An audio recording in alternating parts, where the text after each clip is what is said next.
오늘은 지혜로운 신앙생활 벌써 이제 20번째입니다. 신앙인은 누구보다 진실해야 한다. 신앙인은 누구보다 진실해야 한다. 이 제목으로 함께 말씀 생각하도록 하겠습니다. 자, 오늘 우리 기독교는 세상으로부터 얼마나 신뢰를 받고 있을까요? 어느 정도 신뢰를 얻고 있다고 생각합니까? 정말 어느 누구보다도 믿을 만한 사람들이 신앙인이다, 기독교인이다, 이렇게 인정을 받고 있을까? 아니면 기독교인들은 정말 믿을 수 없는 사람들이다, 이런 비난과 지적을 받고 있을까요? 자, 코로나19가 발생하기 직전인 2020년 1월 달에 그 기윤실에서 한국교회 신뢰도 조사를 했습니다. 응답자 32%만 한국교회를 신뢰한다. 응답자 32%만 한국교회를 신뢰한다 했어요. 64%는 신뢰하지 않는다, 불신한다고 했습니다. 믿을 수 없다는 거죠. 이 한국교회를 믿을 수 없는 사람들이라고 이렇게 평가를 했습니다. 자, 1년 후 어떻게 됐을까요? 이 코로나 이 팬데믹 상황 속에서 1년이 지난 2021년 1월 달에 이제 목회 데이터 연구소에서 동일한 문항으로 신뢰도 조사를 했습니다. 자, 이번에는 응답자 21%가 한국교회를 신뢰한다 했습니다. 그 1년 전에는 32%였는데 21%로 줄어들었어요. 1년 사이에 신뢰도가 11%나 하락을 했습니다.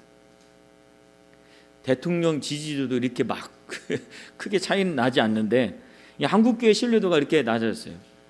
반면에 이 응답자의 76%는 한국교회를 신뢰할 수 없다, 불신한다 했습니다. 근데 여기에 중요한 것이 하나 더 있어요. 그건 뭐냐? 그럼 신뢰한다고 응답한 사람들의 이 종교 통계를 내봤어요. 신뢰한다고 응답한 21% 사람들 중에서 이 종교 분포들을 조사를 해보니까 기독교인이 70%였어요. 그리고 비기독교인은 9%밖에 되지 않았어요. 신뢰하지 못한다고 하는 사람들이 90%에 해당하는데 결국 10명 중에 9명이 한국교회를 불신한다는 거죠. 10명 중에 9명이 한국교회를 불신한다.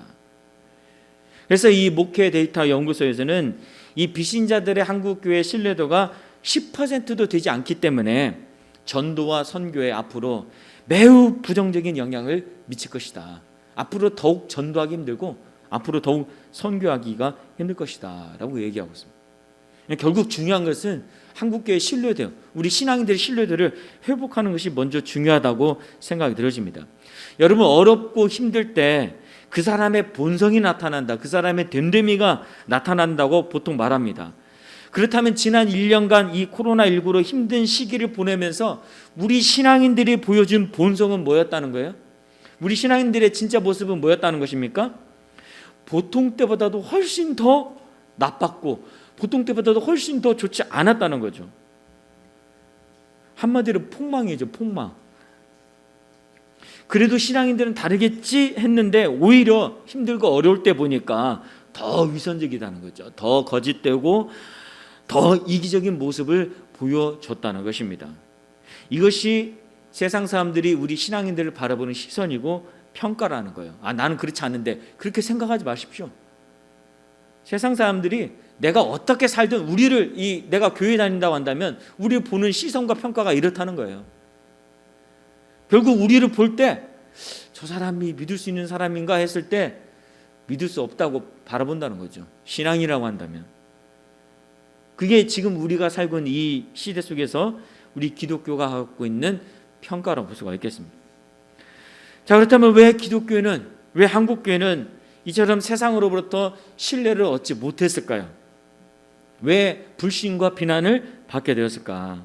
여러 가지 이유가 있겠지만 가장 중요한 이유는 바로 진실하지 못하기 때문이라고 생각이 되어집니다. 다른 말로 하면 언행일치가 안 되기 때문이라는 거예요. 이게 소위 기독교가 말하는 그 믿음이라는 것과 실제 삶이 일치가 안 된다는 거예요. 기독교인들이 말하는 그 믿음이라는 것이 실제 삶 속에서 풀어지지 않는다는 거죠. 말로는 믿는다고 했던 그 믿음의 그 가치들이 삶 속에서는 별로 나타나지 않는다는 거죠. 이 야고보서는 시험을 당할 때 우리가 가져야 할 태도는 서로 원망하지 말고 용서와 사랑을 품고 인내를 온전히 이루어야 한다라고 얘기를 했습니다. 그런데 오늘날 이 세상 가운데 드러난 우리 기독교는 그렇지 못한다는 거죠. 인내하지 못하고 사랑하지 못하고 오히려 원망하고 이웃을 품지 못하고 자기가 하고 싶은 대로 이기적으로 행동했다는 것입니다. 여러분, 이 모습이 코로나19 때만 있었을까요? 아니에요. 이미 이전에도, 코로나19 이전에도 다 있었어요. 그냥 다만 확 드러나지 않았을 뿐이라는 거죠. 근데 이 어려움이 닥치니까 확 드러난 거죠. 본성이 드러난 거예요. 자, 이런 측면에서 야고보 사도는 우리가 힘들고 어려운 시련을 만날 때 사랑과 용서를 품고 인내하는 태도를 가져야 하는데, 구체적으로 어떻게 인내할 것인가? 그러면 우리가 어떻게 해야 정말 인내를 잘 이룰 수 있고 어떤 모습으로 인내할 것인가? 그래서 우리에게 당한 이 시험과 어려움을 어떻게 이길 것인가? 그 방법적인 측면을 이야기하고 있습니다. 자, 첫 번째로 무엇이냐면 바로 하나님의 말씀대로 예, 아니오를 분명히 하라는 거예요. 하나님의 말씀대로 예, 아니오를 분명히 하라. 그래서 오늘 12절 말씀에 한번 같이 읽어볼까요? 시작. 내 형제들아, 무엇보다도 맹세하지 말지니 하늘로나 땅으로나 아무 다른 것으로도 맹세하지 말고 오직 너희가 그렇다고 생각하는 것은 그렇다 하고 아니라고 생각하는 것은 아니라 하여 정죄받음을 면하라, 이렇게 되어 있습니다. 자, 이 말씀을 새 번역 성경으로 보면 좀 더 이해하기 쉽습니다.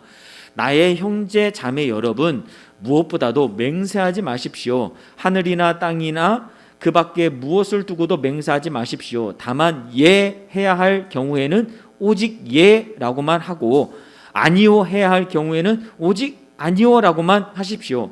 그렇게 해야 여러분은 심판을 받지 않을 것입니다, 라고 되어 있습니다. 맹세가 뭡니까? 맹세가, 이 성경에서 맹세는 그 하나님의 이름이나 다른 어떤 이름을 걸고 자신이 하는 말의 진실성을 입증하는 것, 또는 엄숙하게 약속을 하는 것을 말하고 있습니다. 이 서약과 비슷해요. 서약과. 우리가 그 보통 말하는 말습관에도 이 맹세하듯 하는 말이 있죠. 예를 들어 우리 부모님의 이름을 걸고 내가 장담한다. 이게 거짓이라면 내 손에 장을 지진다. 이번에도 내가 지키지 않으면 내 성을 간다. 하늘에 맹세코 진짜라니까. 이런 우리의 그 말습관에도 이 맹세와 비슷한 것들이 있습니다. 이렇게 말하는 이유가 뭡니까? 지금 내가 하는 말이 진짜라는 거죠. 참이라는 것을 강조하고 있는 것이잖아요. 이 야고보 당시에는 성문화된 그 종이로 이렇게 성문화된 계약서가 잘 발달하지 못했습니다. 그렇기 때문에 이런 식의 맹세나 서약을 통해서 구속력 있는 이 협약을 성립시켰어요. 특히 하나님의 이름으로 맹세를 하는 것은, 또 서약하는 것은 반드시 지켜야 하는 어떤 강한 구속력을 갖고 있었습니다. 그런데 이 유대인들은 하나님의 이름을 욕되게 하는 이 신성 모독을 하면 안 되잖아요. 욕되게 하는 이 신성 모독을 피하기 위해서 하나님의 이름보다도 하늘이나 땅, 또는 성전, 이런 것들을 걸고 이 맹세를 우회하여 맹세를 했어요. 이게 편법이죠. 그러면서 내가 하나님의 이름으로는 맹세하지 않았으니까 지키지 않아도 된다. 이런 식으로 맹세를 남용을 했어요. 내가 하늘에 맹세했고 이렇게 해놓고는 그게 지키지 않아도 그냥 나는 하나님 이름을 안 했어 하면서 이 맹세를 남용하면서 지키지 않았던 거죠. 게다가 어떤 사람들은 자신의 입장을 아주 강하게 주장하거나 자신의 이 거짓과 이손을 아주 감추기 위해서 일부러 하나님의 이름으로 맹세하기도 했어요. 하나님의 이름으로 맹세하면 유대인들은 반드시 지켜야 되는데 하나님의 이름으로 맹세하면서도 그냥 지키지 않았어요. 근데 그 대신 그때 그 상황에 어떤 자기의 불리함이나 자기의 거짓됨을 드러나지 않도록 그냥 하나님의 이름으로 맹세를 하고 지키지 않는 거예요. 그래서 여기서 중요한 것이 무엇이냐, 맹세를 이렇게 남용했던 사람이 누구냐면 바로 신앙인들이었다는 거예요. 신앙인들. 그렇기 때문에 여러분, 신앙인들이 하나님의 이름으로 맹세를 하든 다른 어떤 이름으로 맹세를 하든 그 맹세를 해놓고 파기했다고 한다면, 지키지 않았다면 하나님을 믿는다고 하는 신앙인들의 말을 여러분 그 사람들이 다른 사람들이 듣고 진실하다 여길 수 있을까요? 아니죠. 맹세를 이렇게 해놓고도 지키지 않는 진실성이 없는 사람들, 거짓된 사람들, 이런 모습으로 신앙인들의 모습이 드러나게 돼요. 결국에는 하나님의 이름으로 맹세하지 않았어도 하나님의 이름을 욕되게 하는 모습을 나타나게 되는 거예요. 그래서 야고보는 그 어떤 것으로도 맹세하지 말라. 그럼 어떻게 해야 할까요? 그냥 예 해야 할 경우에는 예 하고 아니요 해야 할 경우에는 오직 아니요 이렇게 말하라고 했어요. 즉 듣는 사람이 내가 하는 말을 액면 그대로 받아들일 수 있도록 진실하고 정직하게 말하라는 거예요. 근데 만약 말로는 예 해놓고는 행동은 아니요 행하거나, 말로는 아니요 해놓고는 행동은 예 하거나, 이런 거짓된 모습을 보여주게 된다면 어떻게 됩니까? 믿을 수 없는 사람이 되고 마는 거죠. 특히 하나님을 믿는다고 말하는 신앙인들이 이런 행동을 한다고 한다면 하나님마저도 거짓된 신, 진실하지 못한 신, 믿을 수 없는 신, 그런 분으로 만들고 마는 거예요. 그래서 하나님은 이런 진실하지 못한 말과 행동에 대해서 정죄받을 것이다, 심판을 하겠다, 이렇게 말씀하는 거예요. 아주 중요한 내용이죠. 자, 그러면 우리는 어떻게 해야 말과 행동에 있어서 이 거짓된 맹세를 하는 것처럼 이 거짓을 행하지 않고 진실한 사람이 될 수가 있을까? 자, 그것은 바로 오늘 말씀 안에 있습니다. 하나님의 말씀대로 분별하고 순종하는 삶을 생활화해야 돼요. 하나님의 말씀대로 분별을 하고 그 말씀에 순종하는 삶을 생활화해야 돼요. 삶 속에서 실천해야 한다는 거죠. 하나님의 말씀이 예면 우리도 예라고 말하고 예라고 행동을 해야 돼요. 하나님의 말씀이 아니라고 한다면 우리도 아니라고 말하고 아니라고 행동을 해야 돼요. 근데 많은 신앙인들이 하나님의 말씀을 믿는다고 하면서도 하나님의 말씀대로 분별해서 말씀대로 말하고 행동하는 것이 아니라 세상 사람들과 똑같이 말하고 행동할 때가 많습니다. 말씀에는 예 했는데 세상 속에서 보니까 예라고 했다가는 내가 피해를 볼 것 같아. 예라고 했다가는 내가 오히려 세상 사람들에게 이게 세상 사람들 그 관계 속에서 도태될 것 같아. 그래서 예라고 하지 않고 아니요 하는 거예요. 하나님의 말씀에는 아니요라고 분명히 되어 있는데 내가 세상 속에서 아니요 했다가는 진짜 사람들과의 관계가 끊어질 것 같아. 내가 손해를 볼 것 같아. 그래서 아니요 하지 못하고 그냥 세상 사람들처럼 예 하는 경우들이 너무 많다는 거예요. 그러니까 하나님의 말씀대로 분별해서 말씀대로 행하고 행동하는 것이 아니라 세상을 흐름을 그냥 따라가는 거죠. 뭐 요즘 시끄러운 뭐 정치 문제나 또 돈을 벌고 쓰는 그런 경제 활동이나 또는 문화나 교육, 예술 분야에 이르기까지 모든 영역에서 하나님의 말씀대로 분별해서 말씀대로 예면 예하고 아니오면 아니오라고 하는데 그렇게 정직하게 진실하게 말하지 않는다는 거예요. 여러분, 이것이 정말 분별이 있는 삶일까요? 그렇지가 않죠. 신앙인들이 말씀대로 말하고 행동하지 않기 때문에 우리의 신앙과 삶에 어떤 문제가 발생할까요? 신앙은 예인데 삶은 아니요 했어요. 그럼 어떤 게 일어나겠습니까? 신앙과 우리의 삶에 괴리가 생겨요. 틈이 생겨요. 거리가 생기는 거예요. 그러면 여러분, 이게 무슨 문제가 생기냐면 우리의 이 신앙, 우리의 인격의 근본이 되는 이 신앙에 있어서 영적인 문제에서 삶과 괴리가 되기 때문에 우리의 인격에도 비진실성이 드러날 수밖에 없는 거예요. 당연히 신뢰도는 떨어질 수밖에 없는 것입니다. 더욱 큰 문제는 무엇입니까? 이런 모습에 대해 하나님께서 분명히 심판하겠다고 했어요. 근데 이것조차도 우리가 이런 것이 문제라는 것을 문제의식조차 느끼지 못하고 살아가고 있다는 것이 더 큰 문제예요. 신앙과 삶이 괴리된다. 내가 믿는 것과 실제 삶의 실천이 동떨어져 있다. 그럼 결국 우리의 인격과 삶은 비진실성이 드러날 수밖에 없는 삶으로 전락할 수밖에 없다는 거예요. 여러분, 그것을 알아야 합니다. 사랑하는 성도 여러분, 우리 신앙인들의 신뢰도는 다른 데 있지 않습니다. 말씀으로 분별해서 그 말씀대로 말하고 행하는 진실함에 있는 거예요. 말씀대로 말하고 행할 때 진실함이 드러나는 거예요. 다른 모습으로 진실함이 드러나지 않는 것입니다. 그리고 이런 진실함이 있을 때 하나님은 우리를 더욱 믿으시고 우리를 통해서 하나님의 살아계심과 하나님의 귀한 사역들을 맡겨 주시는 줄로 믿습니다. 이런 진실한 사람 될 수 있기를 주님으로 축복합니다. 아멘. 두 번째로 우리가 인내하면서 시험을 이길 수 있는 방법은 또 무엇이냐? 바로 서로를 위해 진실한 중보 기도를 하는 거예요. 서로를 위해 진실한 중보 기도를 하는 거예요. 그래서 13절 14절 말씀 보면 같이 읽어보겠습니다. 시작. 너희 중에 고난 당하는 자가 있느냐? 그는 기도할 것이요. 즐거워하는 자가 있느냐? 그는 찬송할지니라. 너희 중에 병든 자가 있느냐? 그는 교회 장로들을 청할 것이요. 그들은 주의 이름으로 기름을 바르며 그를 위하여 기도할지니라. 그렇습니다.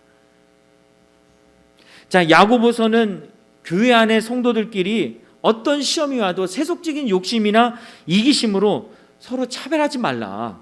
그리고 다투지 말라. 그리고 서로 비방하지도 말고 원망하지도 말라. 이렇게 권면을 했습니다. 오히려 말로만이 아닌 행함이 있는 믿음을 가지고 사랑과 용서를 베풀면서 참아라. 참고 인내하라. 그렇게 권면을 했잖아요. 자, 이런 야고보의 이 권면을 따라 우리가 이런 시험들을 이길 수 있는 가장 중요한 방법 중에 하나가 바로 방금 우리가 읽었던 말씀에도 나와 있지만 기도예요. 기도. 그래서 인내하게 되어지면 당연히 기도하게끔 되어져 있습니다. 그래서 우리가 어떻게 인내할 수 있는가? 이 인내의 열쇠는 기도에 있는 거예요. 그런데 중요한 것은 단지 개인적으로만 기도하는 것이 아니에요. 서로를 위해 기도하는 중보 기도가 함께 필요하다는 거예요. 서로를 위해 기도하는 중보 기도가 함께 필요하다는 거죠. 그래서 야고보는 고난을 당하거나 병든 자가 있을 때 어떻게 하라고 했습니까? 교회 장로들을 청해서 주의 이름으로 기름을 바르고 함께 기도하라고 했어요. 함께. 특히 이 14절에 나온 병든 자 있을 때 이 병든이라는 말은 원뜻이 뭐냐면 힘이 없다, 약하다 이런 뜻이에요. 근데 이 힘이 없다, 약하다는 뜻이 그냥 우리의 신체적인 것만 얘기하는 것이 아니라 종교적, 도덕적 약함 또는 경제적으로 약해서 가난에 빠진 것들, 이런 모든 종류의 연약함을 다 포괄하고 있어요. 따라서 여러분, 우리가 육체적으로 연약하거나 신앙을 포함해서 모든 삶에서 연약함이 나타날 때, 내가 관계적으로 연약하든 아니면 경제적으로 연약하든 이런 연약함이 나타날 때 우리는 어떻게 해야 한다는 거예요? 교회 장로들에게 중보 기도를 요청하라는 거예요. 물론 몸이 아플 때는 병원에 가서 진료를 받고 치료도 받아야죠. 정신적으로 힘들 때는 상담도 받아야 돼요. 경제적인 어려움에 빠졌을 때는 금융권의 도움도 받아야 합니다. 그러나 신앙인은 이런 세상적인 방법으로만 끝나면 안 된다는 거죠. 절대로 신앙인들은 이 세상적인 방법으로만 해결하려고 하면 안 된다는 거예요. 반드시 기도가 필요하되 함께 기도하는 것이 필요하다는 것입니다. 그러면 여기서 말하는 이 교회 장로들은 누구일까요? 여기서 말하는 이 교회 장로들은 단지 목사님이나 장로님을 뜻하는 것이 아니라 이 하나님의 뜻을 분별해서 하늘의 지혜를 따라서 기도할 수 있는 교회의 영적인 리더십, 어떻게 보면 중보 기도팀 또는 이렇게 리더들이라고 볼 수가 있어요. 그리고 여기서 주의 이름으로 기름을 바른다라는 것은 무엇이냐? 예수님이 살아서 사역하실 때 그 치유와 회복 사역이 성령님의 능력을 통해서 지금도 교회와 이 성도들에게 여전히 역사하고 있다는 것을 확신하는 거예요. 기름을 바르는 행위는. 그래서 확신하고 기도하는 것이죠. 따라서 여러분, 우리 예인교회도 연약함과 어려움에 빠진 이 성도들을 위해서, 서로를 위해서 함께 중보 기도할 때 주님께서 언제든지 성령의 기름을 부으시고 놀라운 치유와 회복의 역사를 베풀어 주실 줄로 믿습니다. 아멘. 이런 치유의 능력과 회복의 역사가 함께 기도할 때 나타난다는 거예요. 자, 그렇다면 우리는 어떻게 기도를 해야 할까? 어떻게 기도해야 이 예수님의 치유와 회복의 역사가 나타나게 될 것인가? 자, 15절, 16절 한번 같이 읽어보겠습니다. 시작. 믿음의 기도는 병든 자를 구원하리니 주께서 그를 일으키시리라. 혹시 죄를 범하였을지라도 사하심을 받으리라. 그러므로 너희 죄를 서로 고백하며 병이 낫기를 위하여 서로 기도하라. 의인의 간구는 역사하는 힘이 크민이라 했습니다. 자, 이 말씀에 관련해서 우리는 많은 설교를 들어서 잘 알고 있을 것입니다. 자, 여기서 강조하고 있는 것이 무엇입니까? 믿음의 기도죠. 믿음의 기도는 의인의 간구와 똑같아요. 따라서 의인이 믿음의 기도를 할 때 병든 자를 예수님께서 일으키시고 회복시키신다는 거예요. 또 혹시 그 사람이 만약 죄를 범해서 병에 걸렸다고 할지라도 믿음의 기도는 그가 그 죄에서 사하심을 받고 구원받도록 역사한다는 거죠.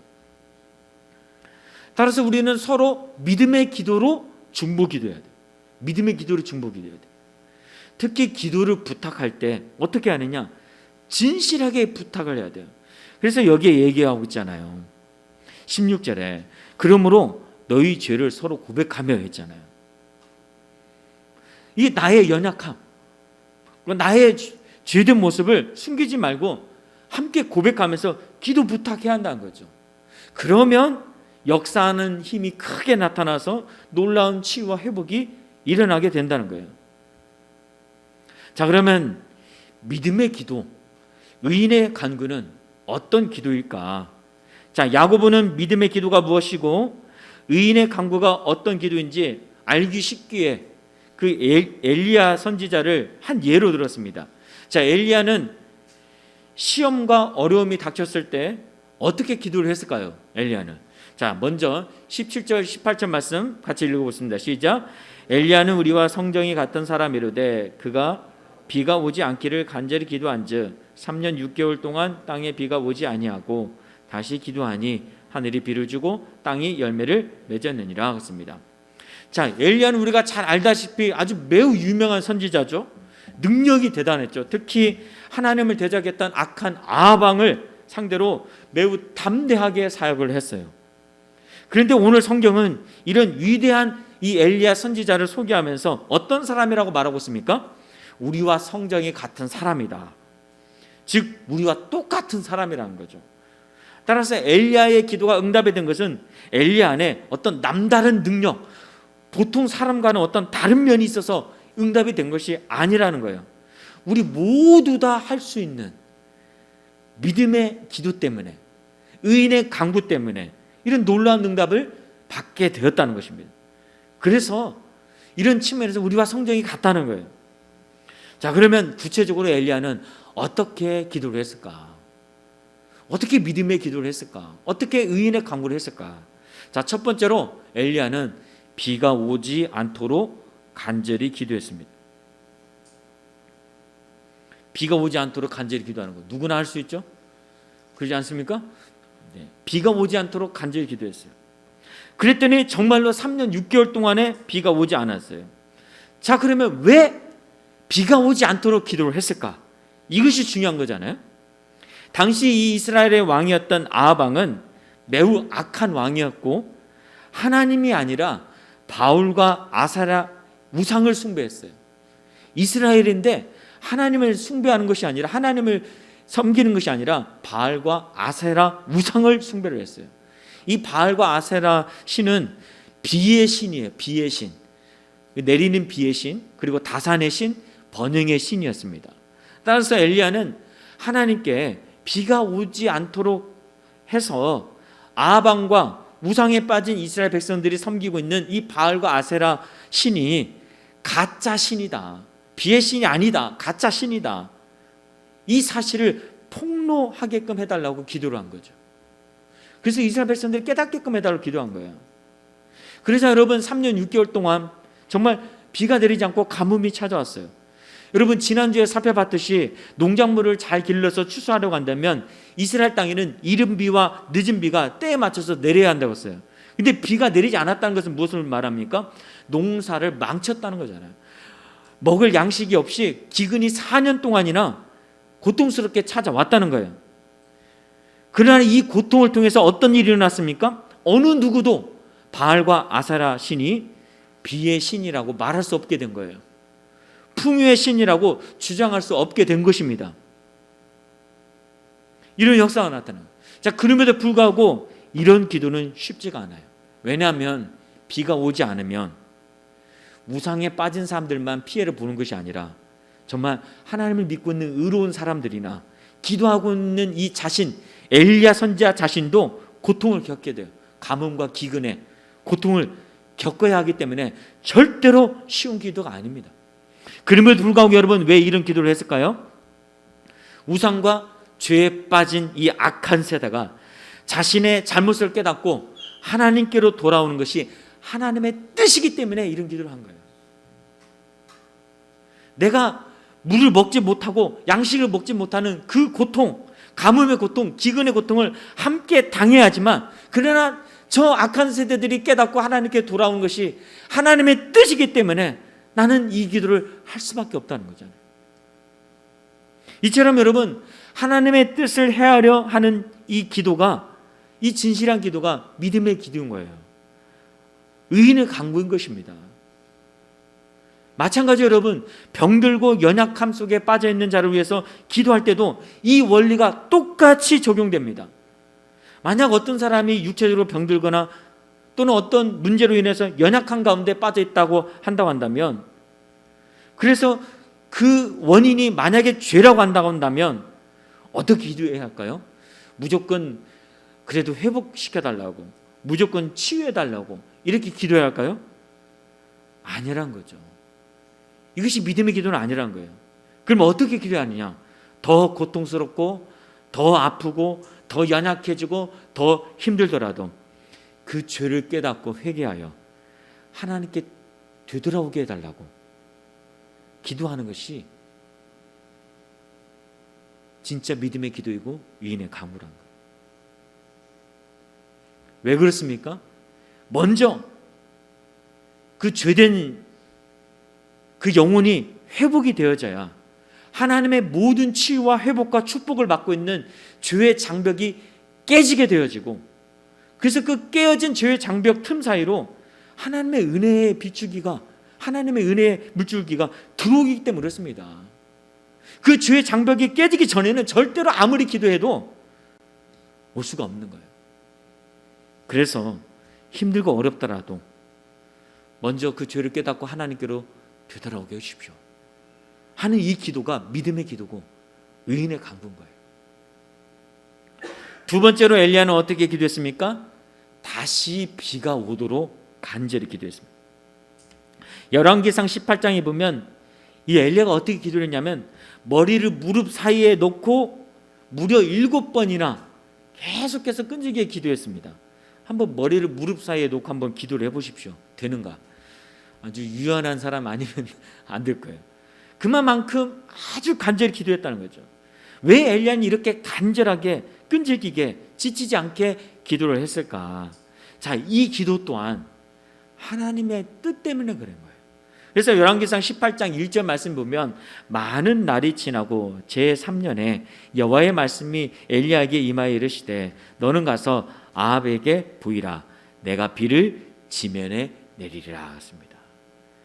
다시 비를 내리게끔 한다는 것이 하나님의 뜻이었고 하나님의 약속이었어요. 그렇기 때문에 이 엘리야는 그 뜻이 이루어질 때까지 계속해서 기도한 거죠. 7번이나 계속 기도한 거예요. 그래서 다시 비가 내려서 가뭄으로 메말렸던 땅에 열매가 맺히는 아주 선한 영향력이 나타나게 된 것을 볼 수가 있습니다. 따라서 여러분, 믿음의 기도, 의인의 간구는 무엇입니까? 하나님의 뜻을 깨닫고 하나님의 뜻대로 기도하는 거예요. 하나님의 뜻을 깨닫고 하나님의 뜻대로 기도하는 것이 믿음의 기도이고 의인의 간구가 되는 것입니다. 그냥 무조건 좋은 결과가 나타나도록 기도하거나, 누군가 이렇게 기도해 주십시오라고 했으니까 그냥 그대로 기도를 하는 것이 믿음의 기도가 아닌 거예요. 하나님의 뜻대로 진실하게 기도하는 것이 믿음의 기도인 거예요. 그래야 하나님이 들으시는 것입니다. 마찬가지로 우리가 기도를 부탁할 때도 어떻게 합니까? 서로 죄를 고백하고 그러잖아요. 내 안에 있는 이 죄의 장벽이 먼저 깨어져야만이 중보 기도 요청을 했을 때 그 중보 기도를 하는 사람들의 기도가 응답이 될 수 있는 거예요. 그래서 서로 먼저 죄를 고백하라고 했어요. 내가 이런 어려움을 당했는데 솔직히 이런 나의 죄됨 때문에 일어난 것 같아요. 그게 실제이든 아니든 간에 아직 분별이 되지 않았다 할지라도 내 안에 그런 어떤 꺼리낌이나 이 죄의 모습이 있다고 한다면 그냥 진실하게 고백을 하면서 기도 부탁을 하는 거예요. 그러면 그 기도 부탁을 받았던 사람들은 어떻게 합니까? 믿음의 기도를 하는 거죠. 하나님, 지금 힘들고 어렵지만 저 죄 문제 빨리 해결할 수 있도록 도와주십시오. 그래서 그를 막고 있는, 하나님의 은혜를 막고 있는 죄의 장벽을 먼저 깨야 하는 거예요. 함께 그 죄의 장벽을 깨는 기도를 해야 하는 거죠. 이것이 진실한 기도이고 믿음의 기도이고 의인의 간구. 그래서 죄의 장벽이 깨지면 하나님의 은혜가 폭포수처럼 임하는 거죠. 치유 회복의 역사가 나타나게 되는 줄 믿습니다. 아멘. 미국 텍사스 휴스턴에 그 매출과 고객 보유율에 있어서 업계 선두를 달리고 있는 텍손 LP라고 하는 이 회사가 있습니다. 자, 이 회사를 창업한 사람은 테리 루퍼라고 하는 분이에요. 근데 이분은 원래 처음에 창업을 할 때부터 오직 돈, 오직 성공, 오직 명예 이것만을 추구하기 위해서 아주 일에만 몰두를 했습니다. 너무 일에만 몰두하니까 어떻게 됐을까요? 건강과 가족을 잃게 되었어요. 그리고 본인 자신은 완전히 번아웃 됐어요. 완전히 녹초가 되고 말았어요. 근데 이것을 계기로 이분이 자신의 잘못을 깨닫고 내 인생을 망친 것은 나 자신이다라는 것을 깨닫고 이제는 내 인생을 하나님께서 책임져 주시기를 소망을 했습니다. 그래서 어떤 결정을 내릴 때마다 이제는 그냥 자기 생각대로 하는 것이 아니라 가장 탁월하신 그 하나님의 뜻과 계획을 듣기 위해서 삶의 속도를 늦추기 시작했어요.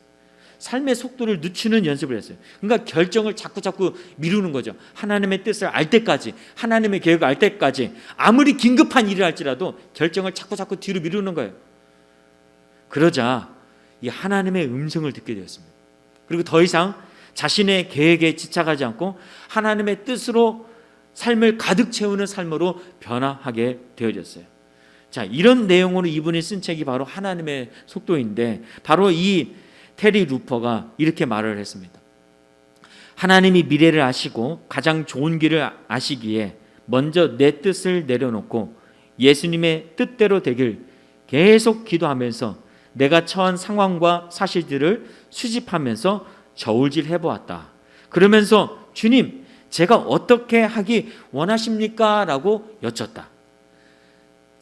당신이 상황을 통제하려고 하는 한 하나님의 계획보다 당신의 계획을 고집하는 한 의사결정에서 성령님의 답을 얻을 수는 없다. 당신의 답은 자아의 답이 될 것이다. 성급하게 굴지 말라. 경건하지 못한 영향력이나 세속적인 욕구에 휘둘리지 말라. 당신에게 가장 좋은 것을 주시는 주님께 마음을 활짝 열라. 무슨 말입니까? 내 생각대로, 세상적인 생각대로 막 하지 말고, 성급하게 하지 말고 주님께 마음을 활짝 열고 하나님 앞에 기도하면서 또한 말씀 보면서 하나님의 뜻과 계획을 구하라는 거죠. 그 하나님의 뜻과 계획을 알기 전까지는 삶의 속도를 늦추라는 거죠. 여러분, 우리의 삶에 아무리 힘들고 어려운 시련이나 고난이 있다 할지라도 우리는 성급하면 안 됩니다. 신앙인은 성급하면 안 돼요. 성급하게 되면 항상 하나님의 뜻보다도 세상적인 방법을 추구하게 돼요. 이기적인 인간의 욕심을 따라가게끔 되어 있습니다. 그리고 그러다 보면 내 주변에 있는 사람들이나 세상 사람들부터 신뢰를 잃게 되는 경우들이 너무 많아요. 뿐만 아니라 더욱 중요한 것은 하나님 앞에 진실한 기도를 할 수가 없어요. 그래서 하나님께도 신뢰를 잃게 되는 거예요. 결국 영적으로, 육체적으로, 생활적으로 모두 피폐한 삶으로 전락할 수가 있는 것입니다. 그러면 어떻게 해야 합니까? 잠시 멈춰서서 조용히 하나님의 뜻을 찾아야죠. 말씀을 통해 하나님의 뜻을 구해야 돼요. 그래서 하나님의 말씀이 예면 예라고 말하고 아니오면 아니오라고 말하고 실제로 그렇게 살아야 돼요. 예면 예로 살고 아니면 아니오로 살아야 돼요. 그런 순종의 삶을 살아야 한다는 겁니다. 그래야 우리의 신앙과 삶이 똑같은, 우리의 영혼과 우리의 육체적인 이 세상적인 삶이 똑같은 같은 니 꼴의 삶이 되어져서 신뢰할 수 있는 사람이 되는 겁니다. 진실한 사람이 될 수가 있는 거예요. 그 다음으로 어떻게 합니까? 우리는 힘들고 어렵고 연약해질 때마다 늘 기도해야 돼요. 특히 하나님의 뜻을 먼저 구하는 기도를 해야 합니다. 그런데 이때 기도할 때는 나 혼자만 기도해서는 안 됩니다. 함께 하나님의 뜻을 구하는 중보 기도가 있어야 한다는 거예요. 만약 내 안에 죄가 있다고 한다면 진실하게 그 죄를 서로 고백하면서 먼저 죄의 장벽을 깨는 기도를 함께 해야 하는 거예요. 그래야 하나님의 치유와 축복을 받는 이 죄의 장벽이 깨지고 좋은 것을 주시는 그 하나님의 놀라운 은혜를 경험할 수가 있는 거예요. 그리고 이런 진실한 기도를 통해서 우리 삶 속에서도 진실함이 나타나게 되는 것입니다. 사랑하는 성도 여러분, 여러분의 삶에 어떤 어려움이 있습니까? 약함이 있습니까? 고난이 있습니까? 그래도 먼저 하나님의 말씀을 따라 진실하게 말하고 행동하시기 바랍니다. 그리고 하나님의 뜻을 먼저 구하는 진실한 기도의 무릎을 함께 꿇을 수 있기를 바랍니다. 그러면 반드시 하나님의 놀라운 치유와 회복의 역사가 나타날 거예요. 신뢰할 것이 전혀 없는 이 세상에 오히려 신선한 충격을 주면서 세상을 바꾸는 진실함의 역사가 우리에게 나타나게 될 줄로 믿습니다. 우리 한국교회가 회복해야 할 모습이 바로 이 진실함이에요. 말로만 기도가 아니라 정말 진실하게 말씀대로 살고 진실하게 기도할 수 있는 그런 사람이 될 수 있기를 지금으로 축복합니다. 아멘. 자, 우리 말씀을 생각하면서 함께 찬양하고 기도하기를 원합니다.